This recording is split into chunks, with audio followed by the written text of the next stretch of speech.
Jesús, te amamos, Señor. Te amamos, Jesús. Señor Jesucristo, te amamos. Tú eres nuestra fortaleza y nuestro cántico, Señor. Y tú nos has sido por salvación, Señor. Recibe la gloria debida a tu nombre, Señor. En el nombre de Jesús. Amén.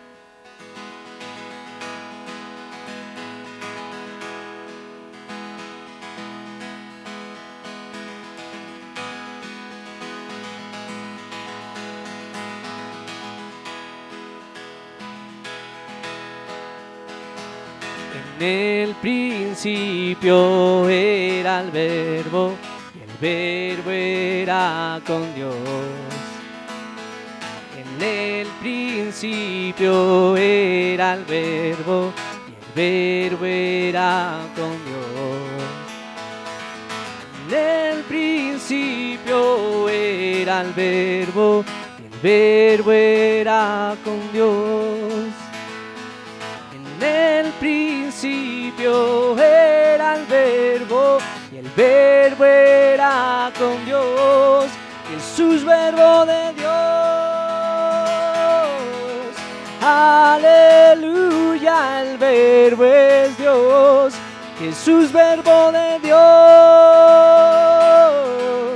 Aleluya, el Verbo es Dios. Jesús, Verbo de Dios. Aleluya, el Verbo es Dios. Jesús, Verbo de Dios. Aleluya, el Verbo es Dios. Toda la creación fue hecha por ti. Toda la creación fue hecha por ti. Jesús, en ti está la vida, tú eres la luz. Jesucristo, Jesucristo, en ti está la vida, tú eres la luz. Jesucristo, Jesucristo, en ti está la vida, tú eres la luz. Jesucristo, Jesucristo, en ti está la vida, tú eres la luz.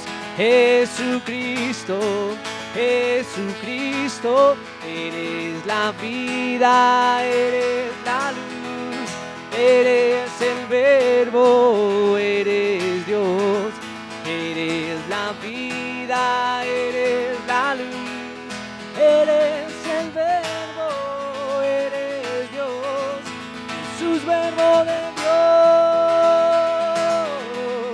Aleluya, el Verbo es Dios, Jesús, Verbo de Dios. Aleluya, el Verbo es Dios. Toda la creación fue hecha por ti. Toda la creación fue hecha por ti. Toda la creación fue hecha por ti. Jesús, en ti está la vida, tú eres la luz. Jesucristo, Jesucristo, en ti está la vida, tú eres la luz. Jesucristo, Jesucristo, en ti está la vida, tú eres la luz. Jesucristo, Jesucristo, eres la vida, eres la luz, eres el Verbo, eres Dios, eres la vida, eres la luz, eres el Verbo, eres Dios, eres la vida, eres la luz, eres el Verbo, eres Dios, Jesús, Verbo de Dios. Aleluya, el Verbo verbo de Dios. Aleluya, el verbo es Dios. Toda la creación fue hecha por ti. Toda la creación fue hecha por ti. Toda la creación fue hecha por ti. Toda la creación fue hecha por ti, Jesús. En ti está la vida, tú eres la luz. Jesucristo, Jesucristo. En ti está la vida, tú eres la luz. Jesucristo, Jesucristo. Eres la vida, eres la luz, eres el verbo, eres Dios. Eres la vida, eres la luz, eres el verbo, eres Dios.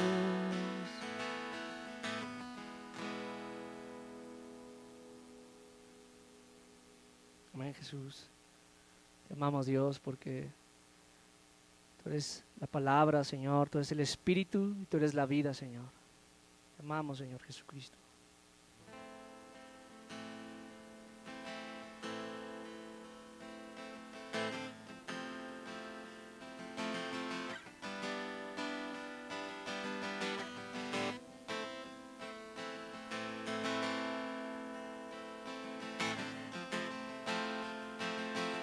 Cerca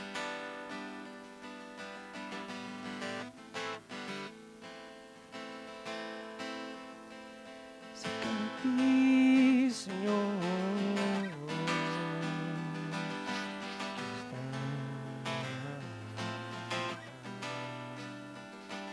cerca de ti, Señor,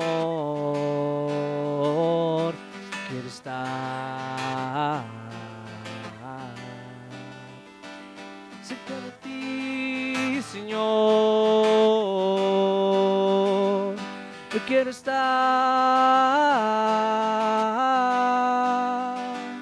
Cerca de ti, Señor,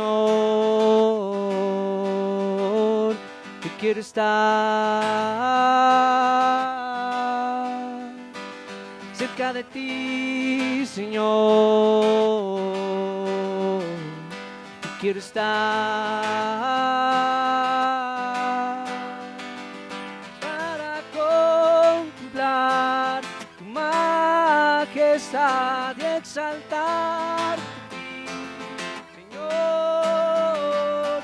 Para contemplar tu majestad y exaltar ti, Señor. Cerca de ti, Señor, yo quiero estar. Cerca de ti, Señor, yo quiero estar. Cerca de ti, Señor, yo quiero estar. Cerca de ti, Señor, yo quiero estar. Para contemplar tu majestad y exaltarte a ti, Señor. Para contemplar tu majestad y exaltarte a ti, Señor. Tú eres santo, santo. Tú eres santo, santo. Tú eres santo, santo, tú eres santo, santo, tú eres santo, santo, tú eres santo, santo, tú eres santo, santo, tú eres santo, santo, cerca de ti, Señor, yo quiero estar cerca de ti, Señor, yo quiero estar para contemplar tu majestad y exaltarte, Señor, para contemplar tu majestad y exaltarte, Señor, tú eres santo, santo, tú eres santo, santo, tú eres santo, santo, tú eres santo, santo.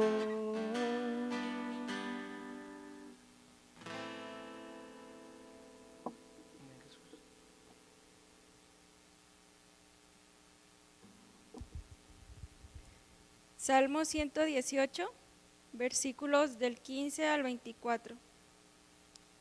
Voz de júbilo y de salvación hay en las tiendas de los justos. La diestra de Jehová hace proezas. La diestra de Jehová es sublime. La diestra de Jehová hace valentías. No moriré, sino que viviré y contaré las obras de Jehová. Me castigó gravemente Jehová, mas no me entregó a la muerte. Ábranme las puertas de la justicia, entraré por ellas, alabaré a Jehová. Esta es puerta de Jehová, por ella entrarán los justos. Te alabaré porque me has oído, y me fuiste por salvación. La piedra que desecharon los edificadores ha venido a ser cabeza del ángulo. De parte de Jehová es esto, y es cosa maravillosa a nuestros ojos. Este es el día que hizo Jehová. Nos gozaremos y alegraremos en él. Señor Dios, tu diestra hace proezas, Señor. Tu diestra es sublime, tu diestra hace valentía, Señor. Tú eres nuestra fortaleza y nuestro cántico. Señor, voz de júbilo y de salvación hay en las tiendas de los justos. Dios, porque resucitaste a tu Hijo Jesús con poder, Señor. Porque la piedra que desecharon los edificadores ha venido a ser cabeza del ángulo. Una piedra escogida, una piedra preciosa, una piedra probada. Señor Jesús, tú eres la piedra principal, Señor. Señor Jesús, tú eres la piedra que fue desechada por los edificadores, pero has venido a ser cabeza del ángulo, Señor. Gracias, Padre, por el día de salvación, Señor. Gracias por la resurrección de tu Hijo Jesús. Hoy nos gozamos y nos alegramos en ti, Señor. Voz de júbilo y de salvación, Señor, hay en este lugar, Señor, porque Cristo está vivo, porque resucitó de entre los muertos, Señor, porque entró por las puertas de justicia, Señor, y está sentado a tu diestra, Padre, y sabemos que los justos también entrarán por las puertas de justicia, Señor. Te alabamos, Dios, tu diestra hace proezas, Señor, tu diestra es sublime. Gracias, Dios, porque resucitaste a tu Hijo Jesús. Te alabamos, Dios. Amén.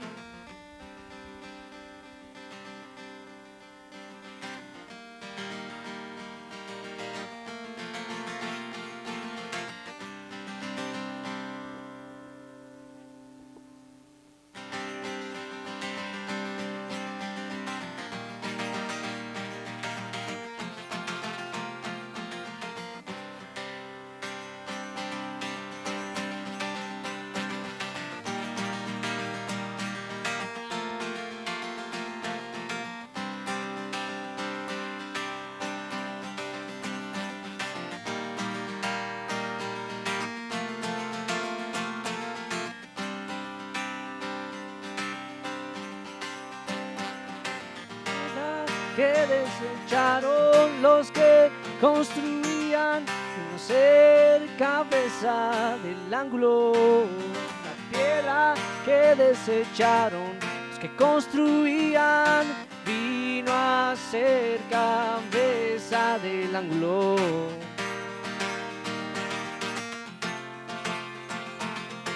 La piedra viva.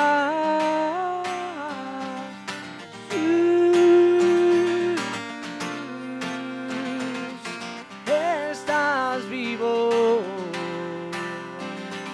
Jesús, eres la piedra viva. Jesús, tú le das vida a tu iglesia. Jesús, eres la piedra viva.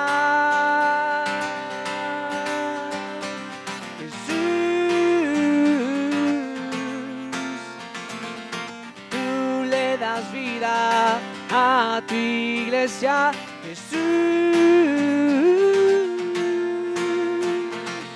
tú estás vivo, Jesús, tú le das vida a tu iglesia, Jesús.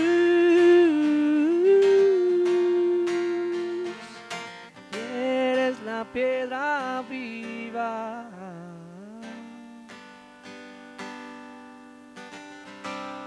Amén, Jesús.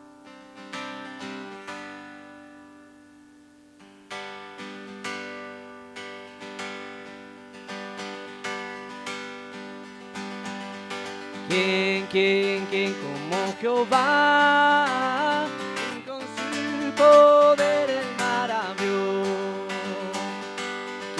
¿Quién como Jehová? ¿Quién con su poder el mar abrió? ¿Quién como Jehová? ¿Quién con su poder el mar abrió? Oirán las naciones lo que él hizo, temblarán cuando vean sus prodigios. Con el arpa cantarán y el pandero danzarán y dirán ¿quién como Jehová? ¿Quién como Jehová? ¿Quién con su poder el mar abrió?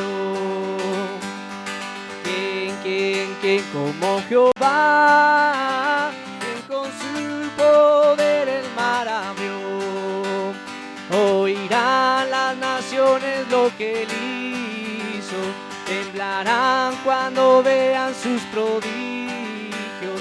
Con el arpa cantarán y el pandero danzarán y dirán ¿quién como Jehová? Cantaré al Señor por siempre, su diestra es todo poder. Cantaré al Señor por siempre, su diestra es todo poder. Cantaré al Señor por siempre, su diestra es todo poder. Echó a la mar quien los perseguía, jinete y caballos echó a la mar. Echó a la mar quien los perseguía, jinete y caballos echó a la mar. Echó a la mar los carros de Faraón.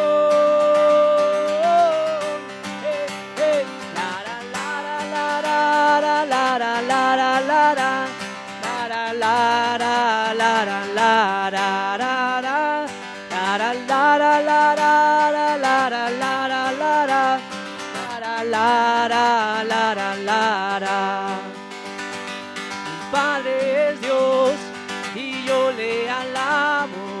Mi Padre es Dios y y le alabaré. Mi Padre es Dios y yo le exalto. Mi Padre es Dios y le exaltaré.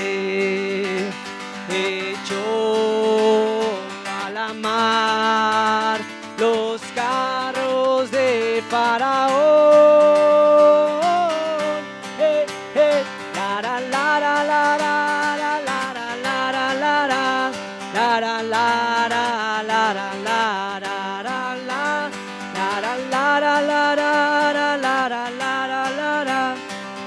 la la la la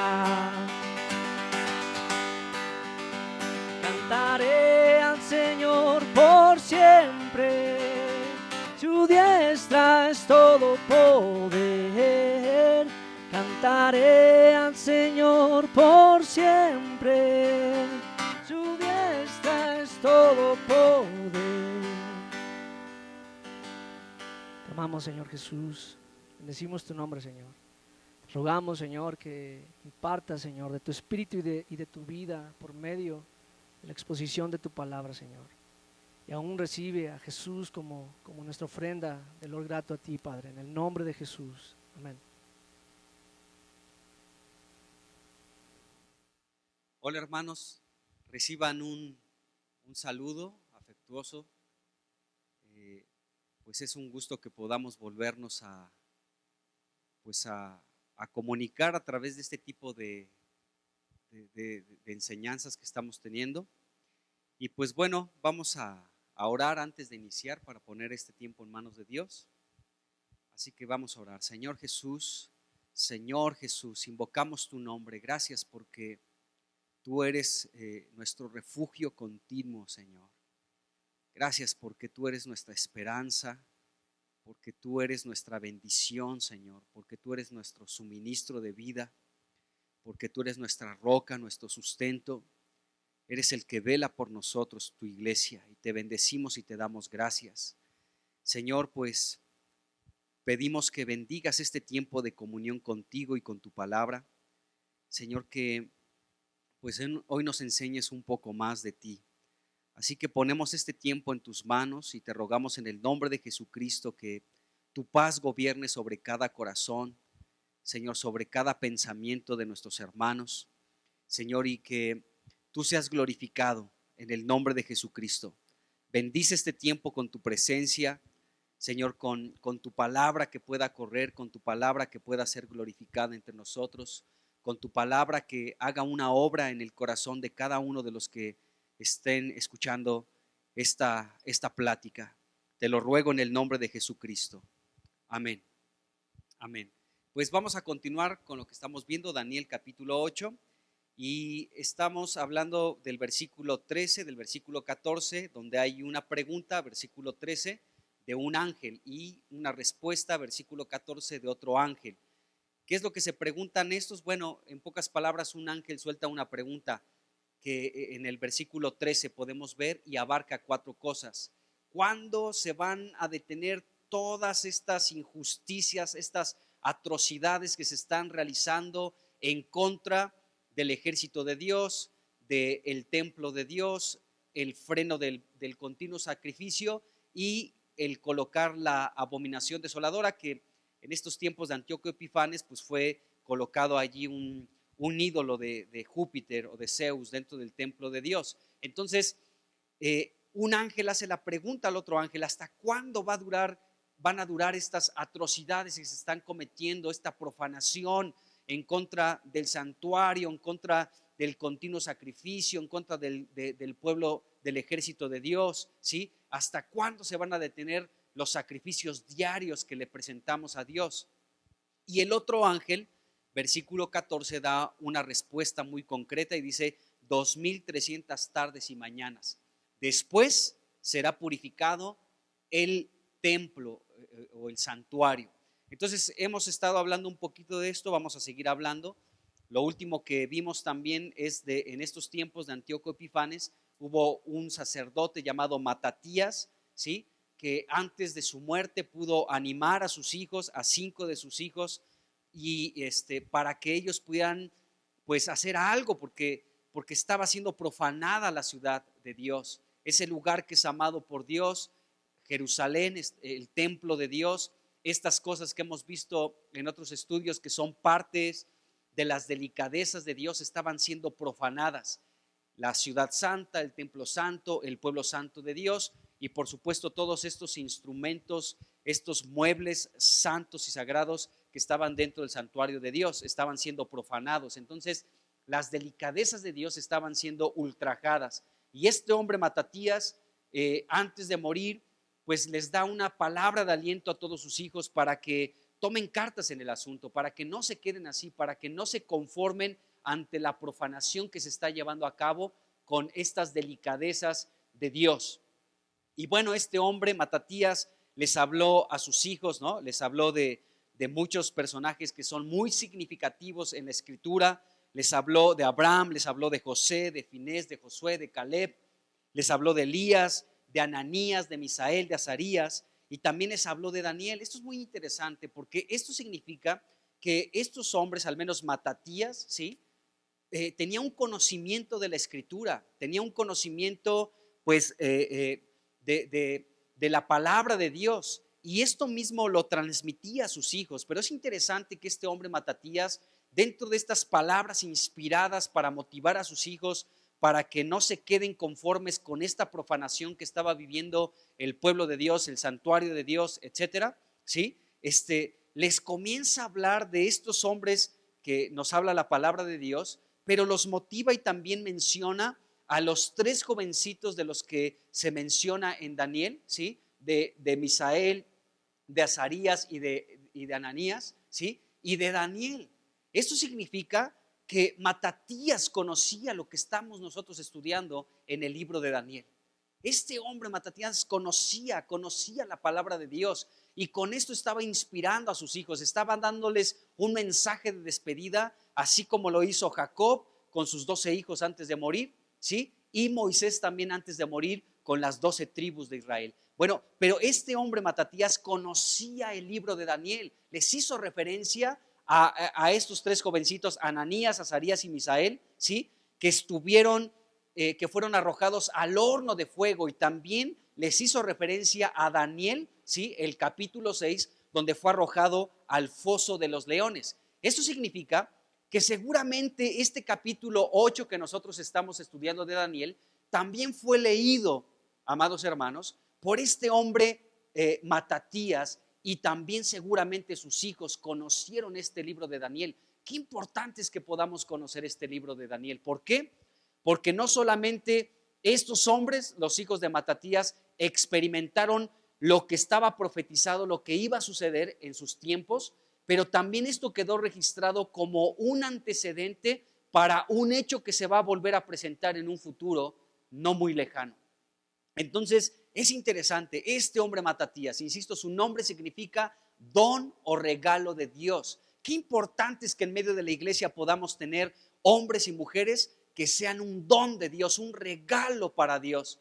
Como dice la escritura, que Jesucristo, tomando cautiva la cautividad, dice, dio dones a los hombres. Dice una versión de la Biblia de ese pasaje de Efesios capítulo 4, que Dios dio dones en forma de hombres. ¿Y quiénes son esos dones? Somos tú y yo, amado hermano. Cuando estamos llenos de Dios, cuando conocemos la palabra de Dios, cuando vivimos por Cristo, cuando somos llenos de Cristo, llenos de su palabra, somos constituidos en un don, en un regalo de Dios para la iglesia. Este hombre, Matatías, podía ser un don y un regalo por todo lo que pudo inspirar en sus hijos, pudo transmitirles a sus hijos en esta situación adversa, difícil en la que se encontraban y que vivieron. Así que gracias a Dios por los dones de Dios, por los regalos de Dios otorgados a la iglesia. Y tú eres un regalo de Dios. Cada uno de nosotros, si estamos llenos de Dios, constituidos de Cristo, somos un regalo de Dios para la iglesia. ¿Cuántos hermanos no conocemos que son un don, que son un regalo de parte de Dios para cada uno de nosotros? Gracias a Dios por Cristo y gracias a Dios por esos dones que ha dado a su iglesia. Amén. Bueno, Este hombre Matatías murió de esta manera. Conocía a Daniel, esto me ha impactado, conocía el libro de Daniel, leyó estos capítulos de Daniel y sabía de lo que estaba hablando.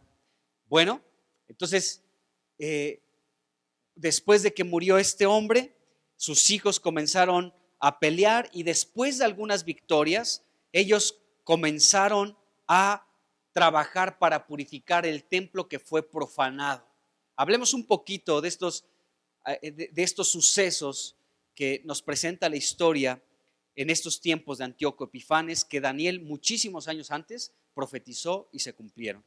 Bueno, después de algunas batallas que tuvieron los hijos de Matatías, el hombre que se levantó como un caudillo sobre todo el pueblo de Jerusalén fue Judas Macabeos, y este hombre junto con sus hermanos dijeron: ahora nuestros enemigos han sido derrotados, porque obtuvieron algunas victorias en algunas batallas, y ellos, después de obtener algunas victorias, dijeron: vamos a purificar y vamos a consagrar el templo de Dios. Ya fue suficiente esta profanación. Si Dios nos ha dado unas victorias, este es el momento para no decir pues ya vencimos a nuestros enemigos, sino que ahora vamos a comenzar a laborar para que el templo de Dios, la ciudad santa de Dios, ¿sí?, los muebles sagrados de Dios, las delicadezas de Dios puedan otra vez ser restauradas. Entonces comenzaron otra vez a laborar para purificar y consagrar el templo de Dios. Todo el ejército se reunió y subió al monte de Sión. Allí ellos llegaron al monte de Sión, llegaron ahí al templo de Dios. ¿Y qué fue lo que vieron? Vieron al templo de Dios completamente demolido, en ruinas, completamente en ruinas. El altar había sido profanado, las puertas habían sido quemadas, en los atrios ya crecían las hierbas, pues esas que crecen sin que tú las siembres, ¿no? La maleza había crecido ahí, las hierbas malas habían crecido alrededor porque ya estaba completamente descuidado el templo de Dios, ¿sí?, en un lapso largo de algunos años, y estaba prácticamente en ruinas y profanado el templo de Dios.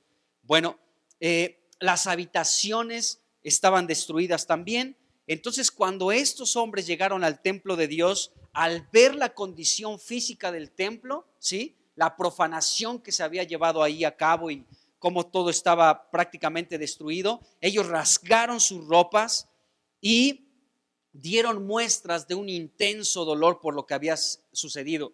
Cubrieron sus cabezas de cenizas, se inclinaron hasta tocar sus frentes al suelo y luego tocaron las trompetas y comenzaron a clamar, a invocar el nombre de Dios. Qué tremendo, amados hermanos, porque miren, la iglesia también puede experimentar una degradación de tal manera que esto también nos puede llegar a llevar a una indignación. La pregunta es, ¿qué hacemos cuando vemos, hablando en el ámbito espiritual, que la iglesia está demolida, que la iglesia está en ruinas, que ha sido ultrajada, que ya creció la hierba mala, ¿sí? ¿Qué hacemos? Estos hombres se indignaron ante esta situación. Comenzaron a rasgar sus vestiduras, a clamar a Dios, a invocar a Dios, ¿sí? Y dijeron: después de haber obtenido algunas victorias contra nuestros enemigos, hagamos algo a favor del templo de Dios, de este lugar que ha sido profanado por ya algunos años en manos de Antíoco Epifanes. Ahora hagamos algo a favor de la casa de Dios, ¿de acuerdo? Y comenzaron a buscar a Dios, y cuando vieron la situación en la que se encontraba la casa de Dios, el templo de Dios, ellos se demolieron también por dentro. Sintieron la ruina que estaban viendo físicamente en el templo de Dios. Ellos también lo experimentaron en su interior. ¿Qué pasa con la condición de la iglesia en estos tiempos, amados hermanos? Tenemos que pensar cómo está la iglesia. Los últimos tiempos para la iglesia también, en cierto sentido, es un tiempo difícil. Es un tiempo glorioso, pero también es un tiempo peligroso. ¿Peligroso por qué? Porque la Biblia nos habla de una gran apostasía, porque la Biblia nos habla de maestros engañadores, porque la Biblia nos habla de lobos vestidos de ovejas, porque la Biblia nos habla de la cizaña entre el trigo y que van a crecer al mismo nivel. Entonces son tiempos gloriosos para la iglesia, pero también tiempos de mucho peligro, donde debemos de estar despiertos, debemos de estar velando, debemos de estar clamando a Dios, buscando a Dios de manera insistente, amados hermanos, para estar pues alertas a todo lo que está pasando alrededor de la iglesia. Entonces estos hombres se indignaron al ver la situación, cómo estaba el templo de Dios destruido. Ok, este hombre, Judas Macabeos, ¿sí? Dio la orden de atacar la ciudadela mientras también se purificaba el templo de Dios.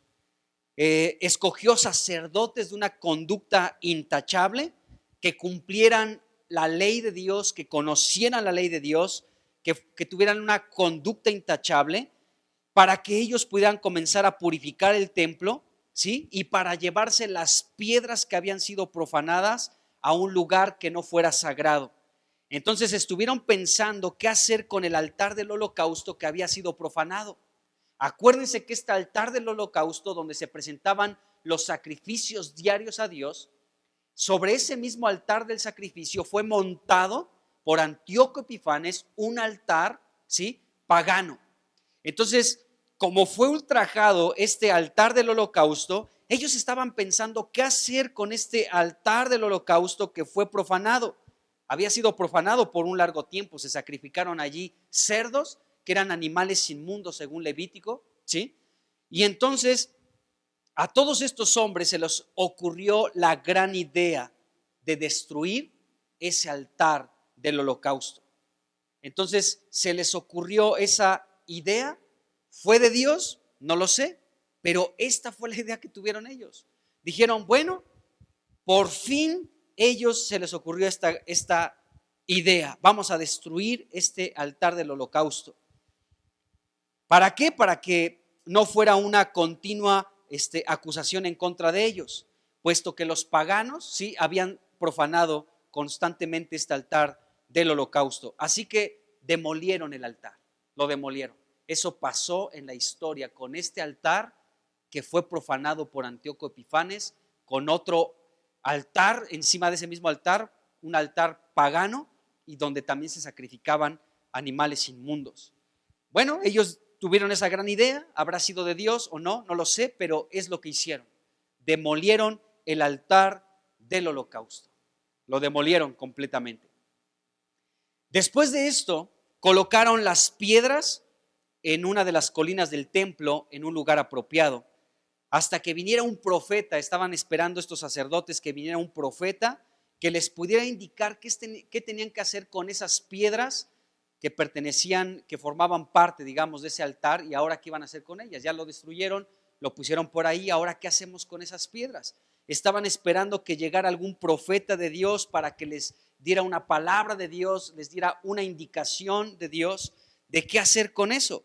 Entonces aquí aparece algo que es interesante que consideremos, amados hermanos, porque ellos, los judíos, estaban esperando que un profeta les indicara qué hacer, qué tenían que hacer ante esa situación. Sin embargo, la situación era paradójica, porque tenemos que ver lo que nos dice la Escritura. O sea, ¿cuántos años Dios les envió una y otra vez al pueblo de Dios profetas para que les diera un mensaje de arrepentimiento al pueblo de Dios? Y el pueblo de Dios menospreció, mató y trataron muy mal a muchos de los profetas de Dios. Era paradójico lo que estaba pasando en esta situación. Ellos querían que llegara un profeta de Dios para que les diera una palabra de Dios, les diera una dirección de qué es lo que tenían que hacer, cuando mucho tiempo atrás sembraron un rechazo abierto en contra de la palabra viva de Dios. La palabra de Dios era anunciada a través de los profetas, y ¿a cuántos profetas no mataron? ¿A cuántos profetas no maltrataron? ¿A cuántos profetas no menospreciaron las palabras que venían directamente de Dios, amados hermanos? Y era paradójico que ahora estaban esperando en un tiempo. Todo esto que estamos viendo de la historia sucedió en un tiempo que se llama el tiempo intertestamentario. En el tiempo intertestamentario es el tiempo de aproximadamente 400 años donde Dios prácticamente guardó silencio ante su pueblo, porque el silencio de Dios fue el resultado de la acumulación de tanto pecado del pueblo de Dios, de tanto rechazo por su palabra. El pueblo de Dios menospreciaba la palabra de Dios, caminaba en contra de los principios de Dios, de los mandatos de Dios, de las ordenanzas de Dios, de la palabra que Dios les hablaba a través de los profetas, que llegó un momento en la historia donde Dios guardó silencio. Shh, silencio.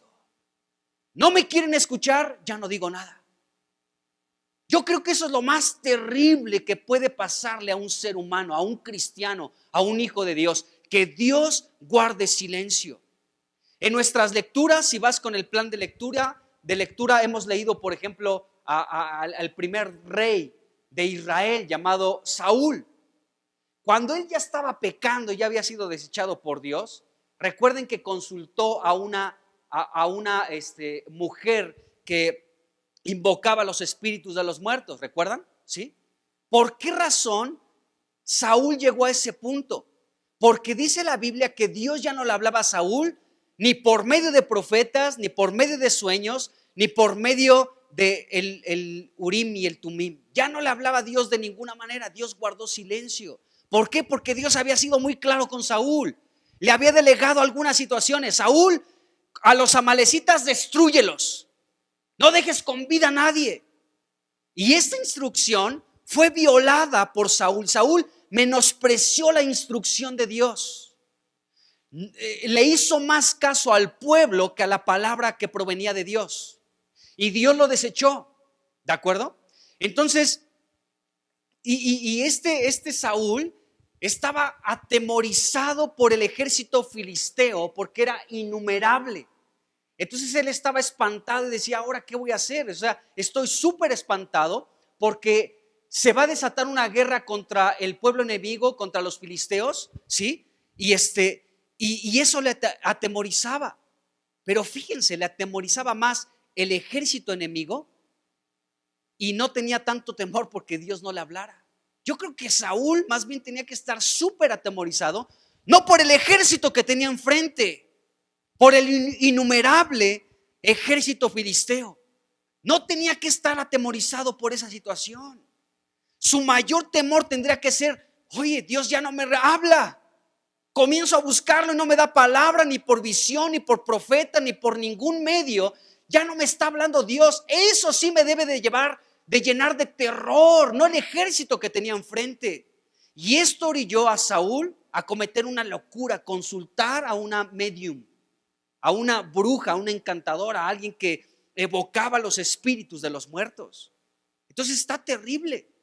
Entonces nos damos cuenta, amados hermanos, que el lapso de tiempo en el cual Dios dejó de hablar al pueblo de Dios fue precisamente por la acumulación de tanto rechazo a la palabra de Dios. Dios les envió sus profetas, les envió a muchos sacerdotes, aún a través de reyes Dios les podía hablar, ¿sí? Pero resulta que el pueblo una y otra vez rechazó la palabra viva de Dios. Nos dice Hebreos capítulo 1 que Dios, habiendo hablado de muchas veces y de muchas maneras a los padres en otro tiempo por los profetas, dice, bueno, en estos últimos tiempos ahora nos habla por medio del Hijo. Pero a los profetas se les habló, a los padres en la antigüedad se les habló por medio de los profetas, pero ellos rechazaron la palabra de Dios. Ahora tú y yo tenemos que pensar si estamos en la misma condición, si Dios nos habla y nosotros rechazamos su palabra, si menospreciamos su palabra, si la echamos por el suelo. Como dice aquí la escritura, que el cuerno pequeño aún echó por tierra la verdad. Y si puede echar por tierra la verdad, es porque la responsabilidad recae en ti y en mí, en la iglesia del Señor. Entonces, podemos ver esto, amados hermanos, cómo estamos recibiendo la palabra de Dios. Y bueno, aquí hubo un tiempo de silencio, un tiempo donde Dios guardó silencio, ¿sí? Y de pronto en este tiempo de Antíoco Epifanes, cuando comenzó otra vez a purificarse el templo, ¿sí? El pueblo de Dios, los sacerdotes estaban esperando que Dios les hablara por medio de algún profeta. Era paradójica la situación que estaban viviendo. Estaban esperando una palabra de Dios cuando ellos estaban solamente cosechando lo que se había sembrado por generaciones atrás, por muchas generaciones atrás. Dios estaba guardando silencio y ahora pedían a un profeta. ¿Cómo menospreciaron a los profetas? Podemos leer la vida de Jeremías, un hombre que Dios utilizó y les daba un mensaje de Dios, una advertencia de parte de Dios en cuanto a juicios que vendrían de parte de Dios, de no volverse de corazón a Dios, de no dejar su idolatría, de volverse a Dios de todo corazón. Pero el pueblo menospreciaba a la palabra de Dios, al profeta de Dios que había levantado en ese tiempo, a Jeremías entre muchos otros.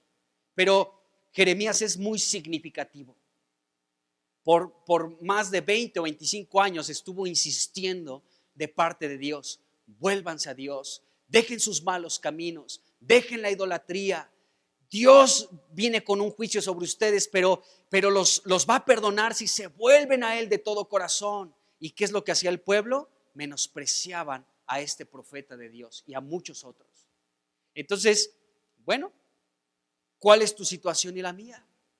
¿Cuál es nuestra situación hoy? ¿Cómo estamos recibiendo la palabra de Dios?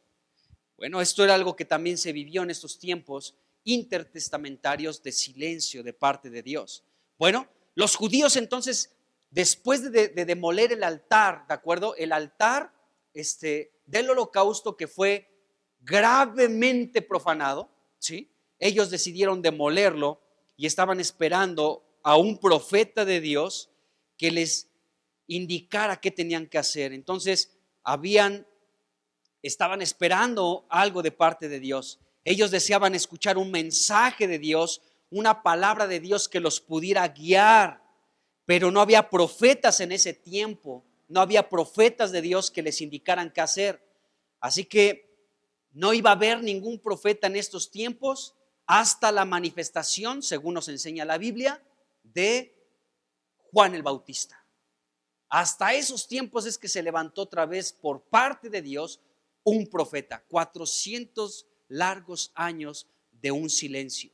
Cuando fue purificado este templo por los macabeos, ¿sí? Fue el tiempo, en este tiempo intertestamentario. Entonces, y hasta Juan el Bautista es que Dios levantó a un nuevo profeta en su pueblo. Así que esto es interesante porque pues nos tiene que hacer pensar a nosotros también. ¿Qué tanto Dios nos está hablando? ¿O Dios está guardando silencio? También Dios guarda silencio a veces, pero no por tu pecado, sino a veces por el pecado guarda silencio, o a veces también porque Dios nos quiere probar un poco. Pero el tiempo que estamos viendo fue un tiempo porque Dios había insistido tanto rechazo experimentó Dios. Escuchen bien esto: tanto rechazo experimentó Dios, su palabra era menospreciada, que Dios llegó al punto donde dijo: bueno, no quieren escuchar mi palabra, está bien, guardaré silencio. Y fue hasta que se manifestó Juan el Bautista que Dios volvió a dar palabra a su pueblo. Juan el Bautista como una persona que preparó el camino para que Cristo se manifestara por primera vez. Y ahora Dios va a utilizar a su iglesia, amados hermanos, para dar un mensaje también, preparando la venida segunda de Jesucristo. La historia se vuelve a repetir. Qué interesante. Bueno, ellos estaban esperando entonces algún profeta que les indicara qué hacer. Entonces, pues había un silencio en ese sentido. Bueno, luego ellos tomaron piedras sin tallar, como dice el Pentateuco, ¿sí? Piedras sin tallar, según está escrito en la ley, y construyeron un nuevo altar, igual, idéntico al altar anterior. Reconstruyeron el templo, restauraron el interior y purificaron los atrios, hicieron nuevos utensilios sagrados y volvieron a instalar en el santuario el candelabro, ¿sí? El altar del incienso también, la mesa para los panes sagrados, que se tenían que poner ahí en la mesa de los panes, ¿sí? Entonces ellos comenzaron otra vez a construir estos muebles que recuerden que años atrás habían sido robados por Antíoco Epifanes, se los había llevado. Esto ya lo había experimentado, insisto en esto, el pueblo de Dios en los tiempos de Nabucodonosor, pero también ahora en los tiempos de Antíoco Epifanes. Así que ellos hicieron nuevamente estos utensilios sagrados, esos que profanó Antíoco Epifanes, a estos vasos, ¿sí?, de uso honroso, echándoles caldo de cerdo. Bueno, ellos comenzaron otra vez, hicieron nuevos utensilios sagrados, instalaron pues la mesa de los panes, el altar del incienso, el santuario para colocar también el candelabro, en fin, todo esto comenzaron a reinstalar y a construir nuevamente. Después de esto quemaron el incienso sobre el altar y encendieron las lámparas del candelabro para que alumbraran dentro del santuario. Esto fue algo muy padre. Bueno, pusieron panes sobre la mesa de los panes, colgaron las cortinas y así terminaron todo su trabajo de reedificar nuevamente este templo que había sido profanado por Antíoco. Pusieron estos panes y luego el día 25 del mes noveno, es decir, del mes llamado Quisleu, que como ya mencioné anteriormente, se ubica entre noviembre y diciembre. Algunos dicen que es diciembre, ¿sí? En el calendario judío, este mes Quisleu, ¿sí? Entonces, el día 25 de ese mes Quisleu, ellos ofrecieron, de acuerdo con la ley de Moisés, un sacrificio sobre el nuevo altar del holocausto que ellos habían reconstruido. Entonces, en el aniversario del día en que los paganos habían profanado exactamente ese mismo, o sea, el altar que ya habían demolido, ¿sí? En ese mismo día, el día 25 del mes de Quisleu, o sea, el día 25 del mes de Quisleu, años atrás, Antíoco Epifanes lo profanó, y exactamente en ese día, el 25 del mes de Quisleu, pero ya purificado el templo de Dios en este nuevo altar de los sacrificios, ¿sí?, volvieron otra vez a presentar un sacrificio a Dios, exactamente en el mismo día que fue profanado años atrás. Esto es interesante, el 25 del mes de Quisleu. Bueno, entonces ese día fue un día de muchos cantos, de música, hubo arpas, hubo pues muchos instrumentos musicales y hubo una gran celebración en el pueblo de Dios por dedicar nuevamente, por purificar el templo que anteriormente había sido profanado por los paganos. Todo el pueblo al ver esto, ¿sí?, que ya había sido purificado, que había sido instalado un nuevo altar, la mesa de los panes, el candelabro, los utensilios sagrados de Dios, cuando vieron todo esto, todo el pueblo cayó de rodillas, se inclinaron hasta el suelo y comenzaron a adorar a Dios, comenzaron a darle gracias a Dios por lo que les estaba concediendo en esos momentos. Qué interesante momento en la historia. Esta celebración se extendió por 8 días, fue una celebración de 8 días, donde consagraron este altar, ofrecieron con mucho gozo, con mucha alegría, holocaustos otra vez, sacrificios, ¿sí?, y acciones de gracias le daban a Dios. Hubo en cierta medida como un tipo de reconciliación en esta fiesta que celebraron por 8 largos días, sacrificando a Dios holocaustos y ofrendas a Dios. Comenzaron a adornar la fachada del templo, comenzaron a decorar, repararon muchas de las habitaciones que habían sido destruidas, colocaron las puertas, otra vez las instalaron, y entonces el pueblo comenzó a experimentar una gran alegría, ¿sí?, porque ya habían sido liberados de una gran humillación en aquellos tiempos de Antíoco Epifanes. Esa gran humillación que este pueblo pagano les había provocado a los judíos en aquel entonces. Judas, ¿sí?, Judas Macabeo, junto con sus hermanos y con todo el pueblo de Israel, se reunieron y determinaron algo muy interesante. Determinaron que la consagración de este nuevo altar de los sacrificios tenía que celebrarse cada año con gozo.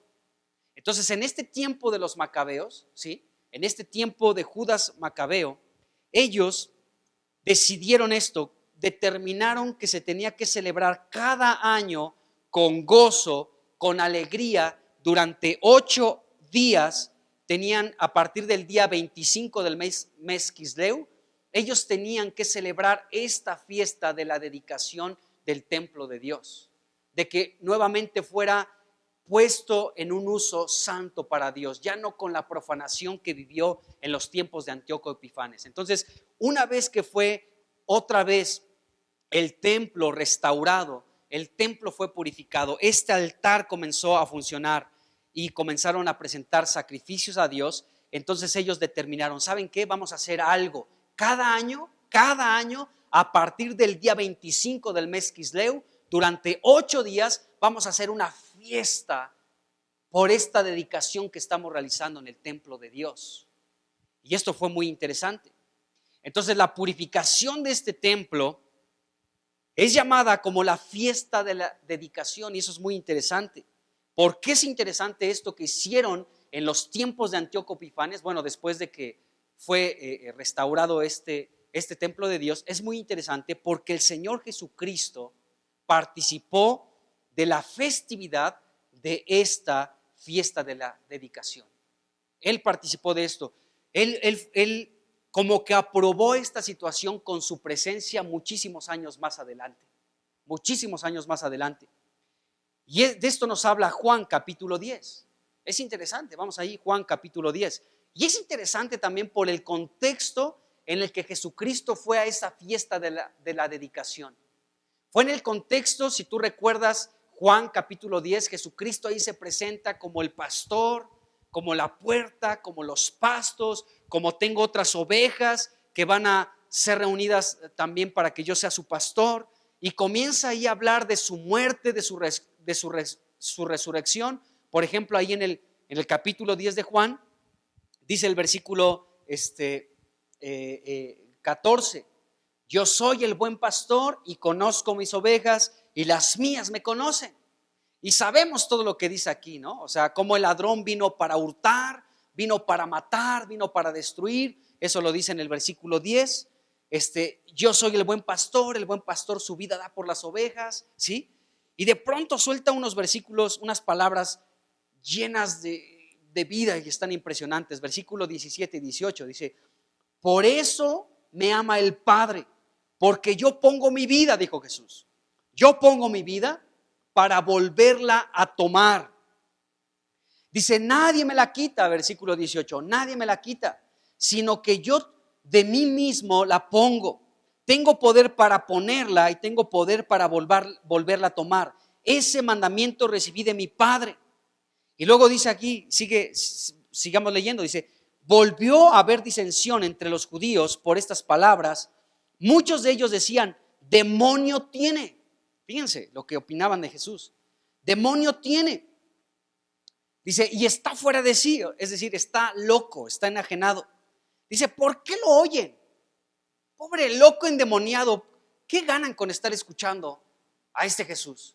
Qué terrible. Pero así muchos judíos se expresaban del precioso pastor llamado Jesucristo, quien iba a poner su vida. Nadie se la iba a quitar. Él tenía el poder para ponerla y para volverla a tomar, su vida. Y dice aquí el versículo 21, decían otros, estas palabras no son de endemoniado. ¿Puede acaso un demonio volver a abrir los ojos de los ciegos? Y luego versículo 22, fíjense qué interesante. Dice, se celebraba en Jerusalén la fiesta de la dedicación. Era invierno.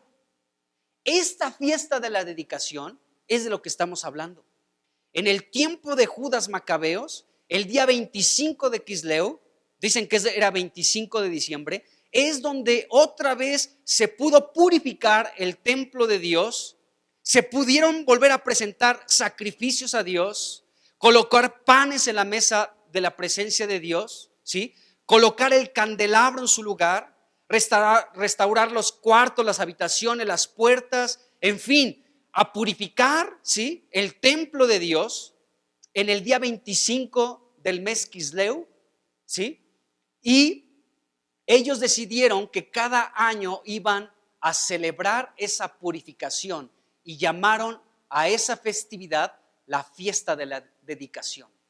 Y vemos aquí en la Escritura que Jesucristo, con su presencia, aquí Juan capítulo 10, versículo 22, aprobó aquello que muchísimos años atrás realizaron los macabeos. Qué interesante, ¿no creen? Entonces, y luego dice el 23, dice, y Jesús andaba en el templo por el pórtico de Salomón. Ahí estaba la presencia de Cristo cuando se estaba celebrando esta fiesta de la dedicación. Qué interesante, amados hermanos. Esta palabra dedicación significa innovadores o renovación. Vaya que si fue renovado el templo de Dios. Vaya que fue en cierto sentido algo innovador lo que realizaron los macabeos en aquellos tiempos. Pero Jesucristo, aún con su presencia, estaba probando esta situación. Y ellos pudieron renovar, amados hermanos, renovar aquello que precisamente en el día 25 de Quisleu, pero muchos años antes, Antíoco Epifanes profanó. Lo que Antíoco profanó, años más adelante, fue purificado, ¿sí? Y fue renovado. Hubo una renovación, amados hermanos. Hubo una renovación en el templo de Dios. Entonces, esto es interesante. Y Jesucristo estuvo allí. Es interesante que haya estado allí después de haber hablado de que Él era el pastor. ¿Saben por qué? Por lo que dice aquí los versículos que acabamos de leer. Muchos judíos se atrevían a decir a Jesús: está endemoniado, ¿para qué lo escuchan? Está fuera de sí, está endemoniado. Al expresarse de esa manera de Jesucristo, ¿saben lo que estaba pasando?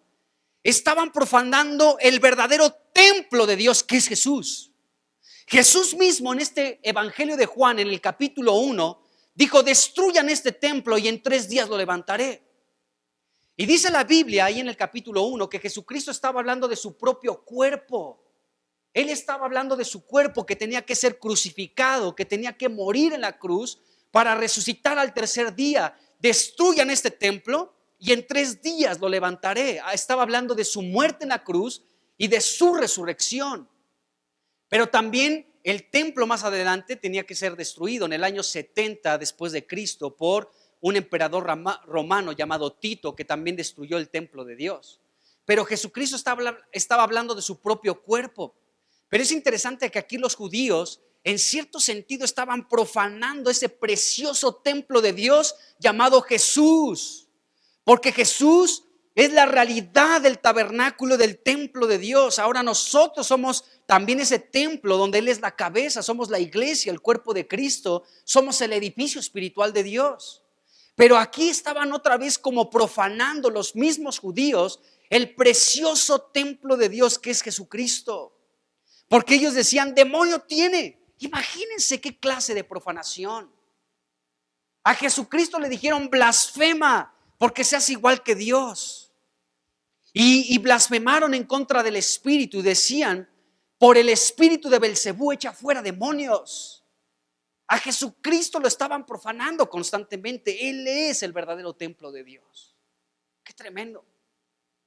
Y en ese contexto, Él estaba diciendo: yo pongo mi vida para volverla a tomar. Jesucristo se iba a presentar delante del Padre en la cruz como la ofrenda perfecta por tu pecado y por mi pecado, como una ofrenda de paz, como una ofrenda por el pecado, como un sacrificio que iba a ser agradable delante de Dios el Padre.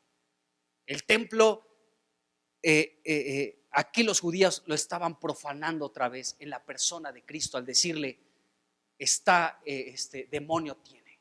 ¿Para qué lo escuchan? La misma situación que tiempos atrás. Menospreciaban la palabra de Dios. Y Jesucristo iba a ir a la cruz, que es como un tipo del altar de sacrificio.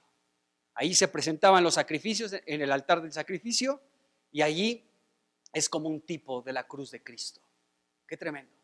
Entonces Jesucristo aprobó esta fiesta al participar, al ir, al estar en el templo. Ahí nos dice Juan 10:23, en el pórtico que se llama de Salomón. Ahí en el templo, ahí estuvo Jesucristo, dentro de la festividad de la dedicación, el festival de la dedicación, la fiesta de la dedicación. Insisto en esto, dedicación significa innovar y renovar. Necesitamos que Dios también nos renueve a nosotros. Bueno, por aquel tiempo, otra vez regresando aquí al tiempo de la purificación del templo, ¿sí?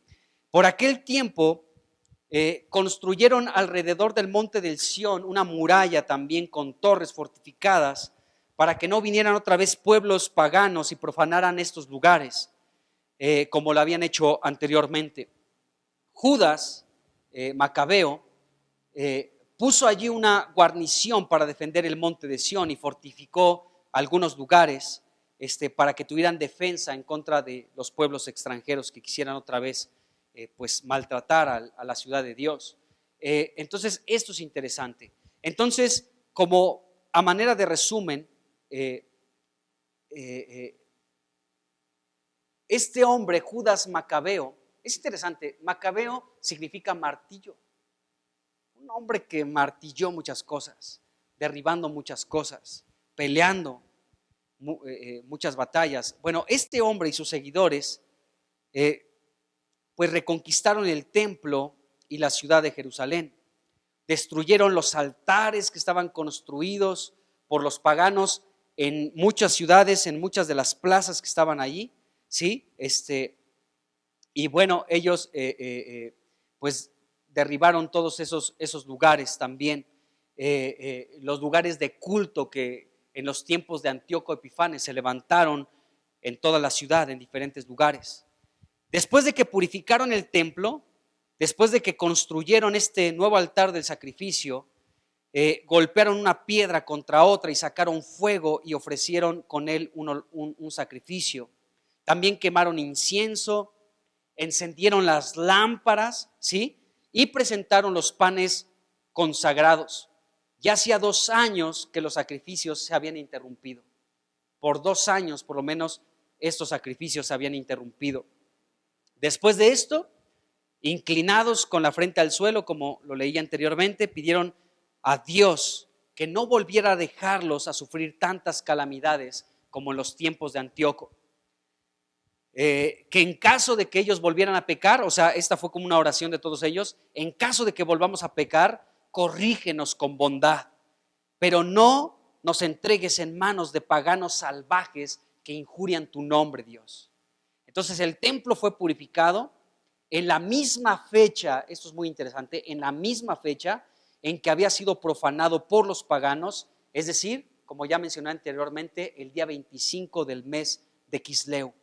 Y después celebraron esta fiesta de la dedicación, ¿sí? Y pues lo celebraron de esta manera. Y bueno, además, toda la asamblea de Dios aprobó y publicó un decreto en el que se ordenaba que todo el pueblo judío celebrara año tras año estos días de fiesta, la fiesta de la dedicación. Bueno, de esto no vemos en el Antiguo Testamento que Dios haya pedido una fiesta de la dedicación. De hecho, nada más se menciona aquí en Juan capítulo 10, versículos 22 y 23, pero Jesucristo estuvo presente allí. Este es un dato interesante. Entonces, con esto voy prácticamente terminando. En realidad, los judíos de ese periodo reconocieron estos sucesos como un cumplimiento directo de Daniel capítulo 8. O sea, cuando ellos leyeron esto de las 2300 tardes y mañanas y pudieron purificar el templo en el mismo día que fue profanado años atrás, ellos se dieron cuenta y pudieron reconocer que ese periodo, esos sucesos, se cumplieron tal y cual decía Daniel capítulo 8. Entonces, el templo fue purificado. Al final de la profecía de los 2300 días, el santuario fue purificado. El templo fue purificado y Daniel 8:14 ahí se traduce que fue purificado, más bien se dice que el templo fue purificado, y esa palabra purificado significa vindicar o justificar. O sea, fue justificado ese lugar y fue vindicado. Bueno, el propósito de estos 2 versículos, Daniel capítulo 8, versículos 13 y 14, el propósito de estos 2 versículos es aclarar el tiempo, es aclarar la duración de todas las atrocidades que se llevarían a cabo del pequeño cuerno que en esos tiempos, Daniel lo vio aquí en una visión y años más adelante se cumplió a través de Antíoco Epifanes. Pero el propósito de estos dos versículos es eso, aclarar precisamente la duración de las atrocidades que vendrían de mano de este pequeño cuerno llamado Antíoco Epifanes y de estas atrocidades que sufriría el pueblo de Dios. Bueno, el tiempo para que el santuario, es decir, para que el templo de Dios sea purificado, serían 2300 tardes y mañanas. Esto equivale aproximadamente a un periodo de 6 años con algunos cuantos meses y días, pero más o menos, 6 años y algunos meses es el equivalente a estos 3 años, a estos 2300 tardes y mañanas. El cumplimiento de este diálogo de estos dos ángeles que le pregunta en el versículo 13 un ángel a otro ángel y el otro ángel le contesta en el versículo 14, ¿sí? De estas 2300 tardes y mañanas, ¿sí? El cumplimiento resultó tal como se había profetizado aquí en Daniel. Antíoco Epifanes comenzó a profanar el templo cuando asesinó a el sacerdote del que ya hablamos anteriormente, Onías, ¿sí? Y cuando profanó el altar, que profanó el altar, como ya hemos hablado, pero con la muerte precisamente de este sacerdote Onías, que era un sacerdote aprobado y justo delante de Dios en aquel tiempo, y terminó con la restauración del templo de Dios en el tiempo del gobierno de este hombre, Judas Macabeo, precisamente el día 25 del mes de Quisleu. Entonces, pues fue más o menos ese periodo de tiempo, los 2300 tardes y mañanas. Esto fue un gran cumplimiento profético y esto muestra que Dios no solamente sabe las cosas que acontecerán en el futuro, sino también Dios mismo es el que guía el futuro. Porque esto Daniel lo vio muchos años atrás. Se dice que como 300 años antes de que esto de Antíoco Epifanes sucediera, Daniel tuvo esta visión que estamos viendo en Daniel capítulo 8. Pero entonces podemos entender, amados hermanos, con el cumplimiento de esta palabra profética, que ya tuvo un momento en la historia, pero volverá a tenerlo en un futuro también, ¿sí? Esto nos demuestra que Dios es el que guía el tiempo. Él es el Señor, el soberano de los reyes de la tierra. Él es el que permite que todos los acontecimientos que suceden en el mundo pasen. Todo está bajo el gobierno de Dios. Entonces, no solamente Dios sabe el futuro, sino Él está guiando todo para el futuro que tiene pensado, amados hermanos.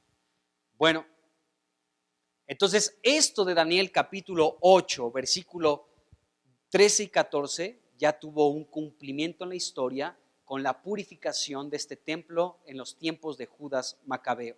Sin embargo, es muy importante esto, este cumplimiento histórico con Antíoco solo fue parcial, solo fue un cumplimiento parcial. ¿Por qué?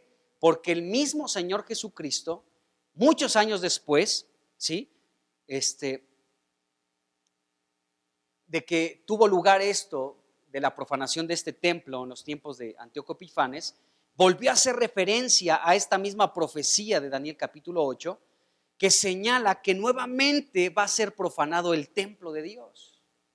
Ya no por Antíoco Epifanes, sino por un personaje futuro que ha de manifestarse, y este personaje se llama el Anticristo. Entonces, esto va a volver a suceder. Y esto nos enseña la Escritura porque Jesucristo hizo mención de ello. Jesucristo habló nuevamente de esta situación. Él volvió a hacer referencia a esta misma profecía para señalar hacia una nueva época de tribulación que comenzaría con exactamente la misma señal de la que hemos hablado aquí en Daniel capítulo 8. ¿Cuál es esta señal? Mateo 24:15. Vamos a ir rápidamente. Mateo 24:15, Jesucristo habló de esto. Él habló de esto para un momento futuro. Por eso, esto que hemos visto de Antíoco Epifanes, de Judas Macabeo, de la profanación del templo, pero también de la purificación de este templo, ya tuvo un cumplimiento histórico, pero Jesucristo, al volver a mencionarlo, significa que solamente fue una profanación de una manera parcial, sino que esto tendrá un cumplimiento nuevamente futuro. Entonces dice Mateo 24:15, dice lo siguiente, dice, por tanto, cuando vean, fíjense bien, en el lugar santo la abominación desoladora de que habló el profeta Daniel, ¿sí? El que le entienda. Entonces Jesús volvió a hacer referencia a estos hechos. Esto solamente es una muestra de que mi palabra es real y se cumple, pero solamente fue de manera parcial. En un futuro volverá a suceder. Es lo que dijo Jesucristo en este versículo de Mateo 24:15. Entonces, Él habló otra vez de la abominación desoladora de la que habló el profeta Daniel, ¿de acuerdo? Y este periodo futuro es conocido por Jesucristo mismo como la gran tribulación. Aquí dice en el versículo 21, dice porque habrá entonces gran tribulación. Son palabras de Jesucristo. Él habló de este contexto. Entonces, el periodo futuro donde sucederán estas cosas, Jesucristo lo llamó la gran tribulación. El Señor Jesucristo dijo que sería un tiempo que no hubo antes, ni nada se le comparará a ese tiempo. Y él lo dijo ahí en el versículo 21, dice, porque habrá entonces gran tribulación, dice, cual no la ha habido desde el principio del mundo hasta ahora, ni la habrá. O sea que todo lo que vivieron los judíos en el tiempo de Antíoco Epifanes no se compara con lo que vendrá más adelante. Pero esto es muy interesante, amados hermanos, porque esto que vemos en Daniel capítulo 8, versículos 13 y 14, ya tuvo un cumplimiento parcial en la historia, ¿sí? Pero Jesucristo volvió a retomar el tema. Dijo, cuando vean la abominación desoladora, el que le entienda, como dijo el profeta Daniel. Eso significa que esto ya sucedió, pero va a volver a acontecer de manera idéntica y pues todavía pues mucho peor, porque Jesucristo dijo que será gran tribulación y no ha habido un tiempo en toda la historia como el que va a haber, ni habrá como esos tiempos. Así que podemos darnos cuenta, amados hermanos, y con esto termino, que Dios es el que gobierna el futuro. Él es el que está moviendo todas las cosas para que su propósito eterno se lleve a cabo. Y tú y yo, amado hermano, como miembros del cuerpo de Cristo, como miembros de la iglesia del Señor, entramos en sus benditos planes. Estamos a favor de Él. Él cuenta con nosotros, nosotros contamos con Él. Así que nosotros podemos saber que nosotros también estamos dentro del cumplimiento de parte de Dios. Estamos participando en este tiempo de la historia a favor de Dios. Estamos de parte de Dios. Así que gracias a Dios, porque Él es el que está gobernando el mundo entero, ¿sí? Él conoce los tiempos, Él conoce el futuro y Él nos está enseñando y Él nos está preparando y cuenta con nosotros. Así que gracias a Dios por esto y pues vamos a orar. Señor Jesús, te damos muchas gracias, Señor, porque no solamente tú sabes el futuro, sino que también tú eres aquel que guía el futuro. Te bendecimos, oh Dios. Gracias te damos, Señor, por tu bendita palabra, por los acontecimientos que han pasado en el futuro, donde tu mano también ha estado, Señor, y porque tú ahora también te estás moviendo en estos tiempos a través de tu iglesia. Rogamos que podamos ver tu mover y que formemos parte de tu mover en estos tiempos, Señor, en el nombre de Jesús. Y te rogamos hoy, Señor, más que nunca, que no guardes silencio. Háblanos. Como dijo el profeta Samuel, habla, que tu siervo escucha. Háblanos, Señor. Habla tu iglesia en estos tiempos, que podamos escucharte Y si somos como Samuel en sus principios, que no conocía tu palabra, rogamos que podamos conocer tu palabra y que tú te reveles en ella. Revélate a tu iglesia a través de visiones, de sueños, y da palabra, Señor, que la lámpara no se apague, Dios, en el nombre de Jesús, y que tu casa pueda ser purificada en estos tiempos también. Oh Señor, te lo rogamos en el nombre de Jesús. Habla, que tu siervo escucha. Habla, que tu iglesia está dispuesta a inclinar su oído para escucharte. En el nombre de Jesucristo. Amén. Que Dios les bendiga, amados hermanos. Nos vemos pronto.